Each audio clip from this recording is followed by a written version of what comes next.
Hello again and welcome to my channel. Today I'll be starting the first in a series of portfolio updates for my self-invested personal pension. I'll be reviewing my performance for January 2025. For those unaware, a SIPP is different from a standard workplace pension. So any contribution for your workplace pension is taken from your gross income before tax has been deducted, unlike the contributions for your SIPP, which is taken from your net income after tax has already been deducted. However, the government adds tax relief on your contributions, effectively boosting your investment. Your SIPP provider will claim the 25% tax relief on your behalf and directly apply that to your account. Now, if you're a higher rate taxpayer or additional rate taxpayer, you claim the additional tax relief through self-assessment tax returns, potentially increasing the total tax relief up to 45%. And this is the reason why I've opened a SIPP. As a higher rate taxpayer, for every £300 that I invest or I contribute in my SIPP, I get an extra £150 free money. So my SIPP provider claims £75 and applies that automatically to my account. And then I have to claim the extra £75 through self-assessment tax return. So does that mean I don't have any need for an ISA? I actually still do invest in my ISA as well as into my SIPP because they serve entirely different purposes. An ISA is designed to be flexible, which means you can withdraw from it at any point in time, unlike a SIPP where you can only withdraw when you get to retirement age, which is currently 55 years and is due to increase to 57 years in 2028. And who knows, by the time I get to retirement age, I might well be 60 or even more than 60, which is why having a combination of ISA and SIPP can be very handy and can help you towards retirement savings. So without further ado, let's dive in. So this is my InvestEngine portfolio. So I have £1,390 or £127 returned in about 10 months. I have no cash. I have two portfolios here. One is called my 2043 retirement income, just because I just want to see how much I'm able to invest in 20 years because I started in 2024. And the other one I've called AI machine, and just because I feel like I have a lot of the companies that have a big role to play in the AI revolution.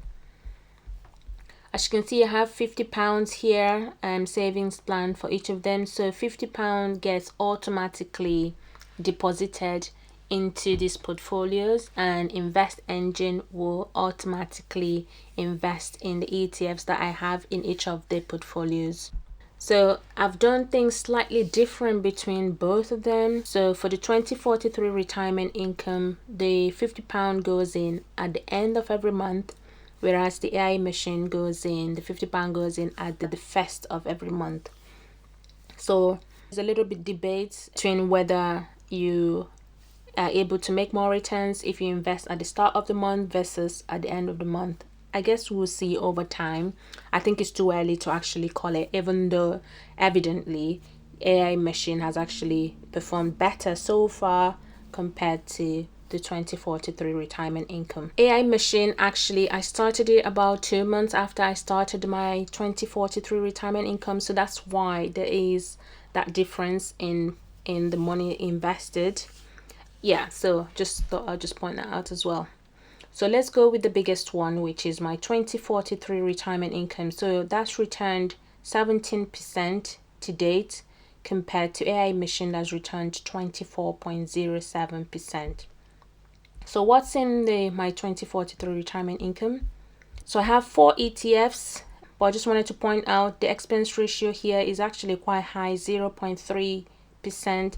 Typically, I aim to go under 0.2%, and the reason is because this fund fees can actually eat into your returns. So the biggest one in this portfolio, the biggest ETF, which makes up 32% of the portfolio, is S&P 500 IT, followed by NASDAQ 100 and Next is cybersecurity ETF, and then the semiconductor ETF.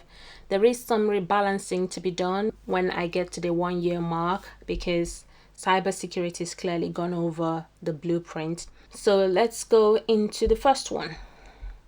So the biggest holdings here are Apple, Nvidia, Microsoft, Broadcom. And one of the reasons why I like this compared to the normal S&P 500 ETF is the high allocations that you have for this big tech. So I just wanted a lot more concentration into them because I want to invest more into the tech space. In terms of regions, this is highly concentrated in North America. Regionally, it's tech and industrials. This particular ETF has returned 24.6% and I have 9.6 shares. I like this ETF as well because the expense ratio is very low at 0.15%. So next is Nasdaq 100. So this ETF has a higher than usual expense ratio at 0.35%. You can also see that is a hedged ETF because I want to be able to neutralize any currency fluctuation between the pound and the dollar. I only have 0.5 shares because it's a quite expensive ETF. It's nearly £400, and the main holdings again are the big tech, but slightly smaller allocation compared to the IT one.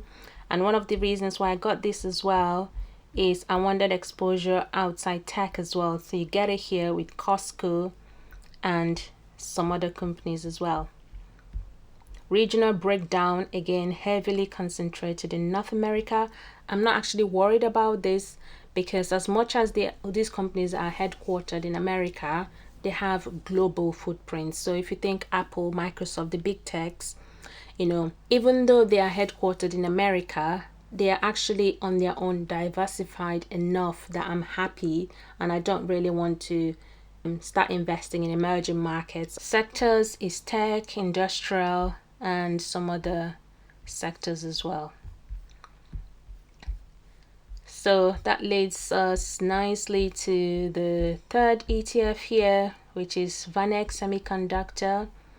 This ETF has returned 12%. I have 3.86 shares. The holdings, there's about 31 holdings here, with the biggest being the big companies in the semiconductor space: Broadcom, Taiwan Semiconductor, Nvidia, ASML, AMD. Regional breakdown, this one has a lot more diversification, which I like, with about 26% outside North America. And you have a lot more diversification as well with the sectors as well. Industrial is the biggest at 81%. And the last ETF, the cybersecurity one, this has returned 18%. I have 7.2 shares. It has a high expense ratio. Holdings, we have Cloudflare, CrowdStrike, Elastic, Datadog, Fortinet. It's more diversification here as well, which I like. About 22 to 23% is outside North America. And we have tech, other sectors, and industrial. So that's it for this 2043 retirement income. Over now to AI machine. I only have 2 ETFs here: S&P 500 US Communication Service and the IT one. So I won't go into the IT one because I've already touched on it. But just before I go into the US Communication one, I just wanted to point this out. So you can see these are where the buys were made, and it would tell you the amount. So this is when the £50 went in, and there were 2 buys, and this was when the rebate came in. So you can see that what looks like a top here easily became the low when you take into consideration the other points as well, because it's really been going up, which really goes to show the power of compounding. If you invest for the long term, allow compounding to work its magic, and you don't have to do any work. This is just passive investing. So InvestEngine takes the money out from my account, invests it. All I just need to do is track it over time and maybe just rebalance it. So if we go into the US communication service, very low expense ratio here, which I like, 0.15%. But now this is the main reason why I bought this ETF. The reason is I wanted to have Meta exposure. I don't get a lot of it in the S&P 500 IT, and I don't own Meta shares at all in any of my portfolios, including my ISAs. So I was quite happy to find 18% or 19% of Meta in an ETFs. And of course, I have Google or Alphabet exposure and the other companies as well, which is great for diversification. Regionally, it's heavily concentrated in North America. Sectors, you have them also in tech, but you have a little bit in consumer sector and other sectors. This particular ETF has returned 26.1%, and I have 14 shares of this particular ETF. So there you go. That's it for InvestEngine. £1,390 and £127 returned in that time. Now we have AJ Bell, and I have £7,385 invested. I have £359 cash. I really intended for my pensions to just be ETFs. However, for much of 2024, Amazon was undervalued. I just couldn't let it pass by. So I was buying between the $150 to $190 range. Obviously now it's $237. My goal was to be able to get to 50. However, it's just too expensive for me to buy now. If it does come down to the early 200s, I might be tempted to buy more. But I'm quite happy to have invested in it when I did, because it's returned 31.7% in that time. And then I have these iShares MSCI Global Semiconductor ETF. So that's different from the one in the InvestEngine. The InvestEngine one is owned by VanEck. This one is owned by BlackRock. I have 172 shares of it. I hope to be able to get to at least 500 shares. It's still in the red. The IT ETF is similar to what I have in the InvestEngine. I only have 90 shares here. I hope to be able to get at least 200 of it. It's a slightly more expensive ETF compared to the semiconductor one. So it's about £26 with this, and it's returned 10.77%. So all in all, my AJ Bell portfolio has returned 18.35% in 10 months, which is great. Now you see this R here is regular investing, which means I set up regular investing with AJ Bell. So they invest £140 for me into this semiconductor ETF and £150 into this IT ETF. That means I can keep costs low. AJ Bell will charge £1.50 for each of those trades, compared to £5 if I was doing it myself, which was what I was doing at the start. Now this D here means that this particular ETF pays out a dividend, and I would like for AJ Bell to reinvest it for me automatically. All in all, I think between the two pensions, £1,390 in the InvestEngine and this one, I have about £9,000 in my pensions in just 10 months. Just really happy with that. I'm hoping that by the end of December 2025, I'll be able to get it to £20,000. So that's the goal. So fingers crossed that I will be able to get to that target. So that wraps up this SIPP portfolio update. I hope you found this insight into my investment journey helpful. If you have any questions or want to share your own experiences, please leave your comments below, and don't forget to like, subscribe, and hit the notification bell so you can stay updated with my latest content. Thanks for watching, and happy investing.